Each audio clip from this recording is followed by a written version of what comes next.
Emma sat by the cafe window, her hands wrapped around a steaming cup of coffee that had long gone lukewarm. Outside, the rain fell in a persistent drizzle, washing the streets with a gray sheen that mirrored the heaviness in her chest. She watched people rush by under umbrellas, couples laughing, children splashing through puddles. She envied them in a quiet, aching way. For years, she had carried a dream tucked deep inside her, a dream of motherhood, but life had not been kind. Every hope, every attempt, every whispered prayer seemed to dissolve like mist, leaving her with a hollow ache that no amount of work, friendship, or distractions could fill. She had told herself she was fine with it. She had become a master at convincing the world, and sometimes herself, that she was complete without a child. She built her life carefully. Her career flourished, her apartment was meticulously decorated, and her calendar was packed with meetings, gym sessions, and dinners with friends. Yet, the quiet nights, the moments when she was alone with her thoughts, reminded her of what she had lost. Adoption agencies had turned her down, medical treatments had failed, and the societal whispers about biological clocks had begun to gnaw at her confidence. She was exhausted, not just physically, but emotionally. The relentless tug of longing had begun to feel like a permanent shadow. As she scrolled through her phone, she stumbled upon a video of a mother holding her newborn for the first time. Emma's heart clenched. She could feel the warmth, the overwhelming love in that fleeting moment, and it pierced her in a way she wasn't prepared for. She turned the screen away, pressing her lips together to hold back the sting of tears. She had promised herself she would not cry today. She had promised herself she would keep moving forward, even if forward led her through corridors of loneliness. It was then that Ryan walked in. She noticed him immediately, not because he was particularly striking, though he was, with his calm, confident presence, but because he moved with a gentle assurance that seemed rare. He ordered his coffee and glanced around, settling his gaze on the empty chair across from hers. "Mind if I sit?" he asked, his voice warm but not intrusive. There was something in the way he spoke, a quiet patience, that made her nod almost instinctively. Conversation flowed easily, surprisingly so. They spoke of mundane things at first: the weather, the books they were reading, a recent local art exhibition. But slowly, the words began to probe deeper, unspoken questions lingering in the pauses. Emma found herself laughing at his dry humor, a sound that surprised her because she hadn't laughed like this in months. There was a sense of ease with him, a rare kind of understanding, as if he somehow recognized the cracks she kept hidden from the world. When she mentioned her work, he listened intently, nodding in a way that made her feel seen, really seen, for the first time in a long while. The cafe around them blurred. The rain outside became a soft background hum. Emma's thoughts drifted to the years she had spent building walls around herself, the years she had convinced herself she didn't need anyone. And yet, here was someone who seemed to reach those walls without effort, as if he had been looking for her all along. She felt a strange flutter, a mixture of excitement and fear. The idea of letting someone in, after so much disappointment, was terrifying, but oddly thrilling. Ryan leaned back, his gaze steady on her, and said, "You seem like someone who carries a lot on her own. But I think you're stronger than you realize." It wasn't flattery. There was no pretense in his words. Just a quiet acknowledgement, the kind that digs beneath the surface and touches something raw inside. Emma felt her defenses soften, ever so slightly. She wanted to tell him everything, to let him see the parts of herself she had hidden even from her closest friends. But she didn't, not yet. When she left the cafe that afternoon, the rain had stopped. Yet, the heaviness in her chest had shifted. Something had changed, subtle but unmistakable. Meeting Ryan had stirred something inside her, a curiosity, a spark of hope she thought had long since burned out. Maybe, just maybe, life had another plan she couldn't yet see. And for the first time in a long time, Emma didn't feel entirely alone. Emma's first real encounter with Ryan's children was nothing like she had expected. She had always imagined that if she ever became close to kids, it would be quiet, controlled, and graceful, an effortless bond forming over bedtime stories and gentle laughter. Reality, however, was a whirlwind of energy and chaos that left her both terrified and strangely exhilarated. The moment she stepped into Ryan's house, she was greeted by a flurry of motion. Lila, the eldest at 7, barreled toward her like a small hurricane, arms wide, squealing, "You're here. You're really here." Before Emma could react, the girl grabbed her hand and tugged her toward the living room, dragging her past a trail of toys, scattered shoes, and half-finished drawings. Emma stumbled slightly, laughter bubbling up despite the panic rising in her chest. She had never been this close to children, not like this, and yet something about Lila's fearless joy was infectious. Max, 5, hung back, observing quietly from the corner, his dark eyes weighing her like a little judge. He didn't say much, but every now and then, a shy smile would peek through, and Emma found herself melting just a little.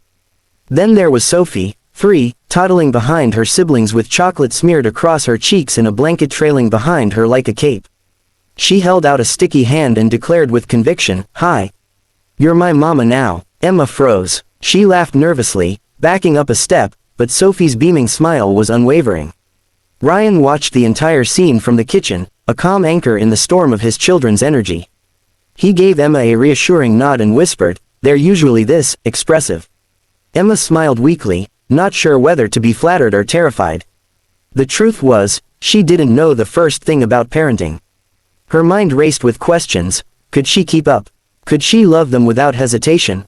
And most frightening of all, could she ever call herself their mother, when the word felt so foreign to her? Despite her nerves, Emma found herself drawn in. She laughed as Lila insisted she play a board game that had pieces scattered across the floor, and she crouched down to Max's level, letting him show her his carefully built tower of blocks. Sophie, never wanting to be left out, crawled onto Emma's lap, snuggling in and declaring once again, "Mama, I love you." The words hit her like a bolt of lightning, and she felt tears prick at her eyes.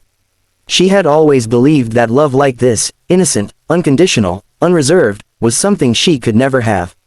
And yet here it was, offered freely by 3 small, fearless hearts. Evenings were the hardest, Emma realized. The bedtime routine was intense and full of unpredictable moments. Lila's endless questions, Max's fears about monsters under the bed, Sophie's refusal to sleep without her blanket tucked just so. Each night, Emma felt the pressure mounting, her doubts whispering in her ear. She thought of all the times she had told herself she couldn't do this, that she wasn't meant to be a mother. Her career accomplishments felt irrelevant here, the gentle authority she could exert at work had no place in a room full of wide-eyed children demanding attention, love, and patience. One evening, after tucking Sophie in, she found Ryan in the kitchen, washing dishes. The quiet of the house contrasted sharply with the day's chaos, and Emma felt a lump form in her throat. I can't be a mother," she admitted softly, almost afraid her words would shatter the fragile peace. Ryan didn't flinch. He simply placed a hand over hers, warm and steady. "I know," he said. "And that's why it's okay that you're not. Because I've got 3 already calling you mama." The simplicity of his statement struck her in a way nothing else had. It wasn't pressure, it wasn't expectation, it was acceptance. And with acceptance came possibility. She realized that motherhood didn't have to be defined by biology or traditional timelines. It could be defined by love, commitment, and presence. It could be defined by her, choosing to show up for these children in whatever ways she could, day after day, moment by moment. Over the following weeks, Emma's interactions with the children deepened. Lila's energy no longer overwhelmed her, it exhilarated her. Max's quiet observation became an invitation for connection, and Sophie's persistent declarations of "Mama" felt like tiny affirmations of trust.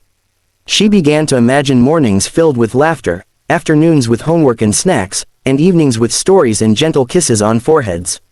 Slowly, hesitantly, she allowed herself to picture a life she had long thought impossible, a life where she could be part of a family, where love flowed in every chaotic, beautiful, exhausting moment. By the time she left Ryan's house that night, Emma knew one thing for certain: she had been given a chance at a kind of love she never expected. 3 small hearts had chosen her as their mother, even before she had fully accepted it herself. And for the first time in a long time, she felt a flicker of hope, a fragile, trembling hope that perhaps, just perhaps, she could finally belong. Emma never imagined that life could shift so quickly, yet here she was, fully immersed in the whirlwind of Ryan's family. The house, once unfamiliar and slightly intimidating, now felt like home, the floors scattered with toys, the walls adorned with crayon drawings, and the aroma of freshly baked cookies filling the air. The chaos she had feared became a rhythm she had come to cherish, each sound and movement a reminder that love wasn't tidy, it was lived. Mornings were the loudest. Lila would jump onto Emma's bed with a triumphant grin, insisting she had the best dream ever and needed to tell every detail immediately. Max would tug at her sleeve, shyly asking for help with a drawing or a Lego creation. Sophie, inevitably sticky from breakfast or a snack she had refused to eat at the table, would climb into her lap with a giggle that echoed through the room. Emma had learned to take it all in stride, sometimes with patience, sometimes with laughter, but always with a heart growing fuller with each interaction. She marveled at how quickly she had adapted, how natural it felt to care for these children, to anticipate their needs, to laugh at their quirks. Evenings were even more magical. The bedtime routines that had once terrified her had become rituals she looked forward to. She read Lila's favorite chapter books, letting the girl's imagination expand with every word. She comforted Max through nightmares, rubbing his back until he drifted off in peace, and she sang Sophie to sleep, softly humming lullabies she hadn't sung in years. When Sophie whispered, "Mama, I love you," Emma felt a surge of warmth so intense it sometimes brought tears to her eyes. These little affirmations, offered without hesitation or expectation, began to heal the long years of loss and doubt she had carried. Ryan was always nearby, a quiet support. He never imposed or judged, simply offering guidance when needed, a hand to steady her when she faltered, and a smile that reminded her she was exactly where she belonged. He often observed quietly, watching her with the children, a look in his eyes that was both admiration and gratitude. Emma realized that she wasn't just forming bonds with the kids, she was forming bonds with Ryan too, bonds of trust, partnership, and mutual respect.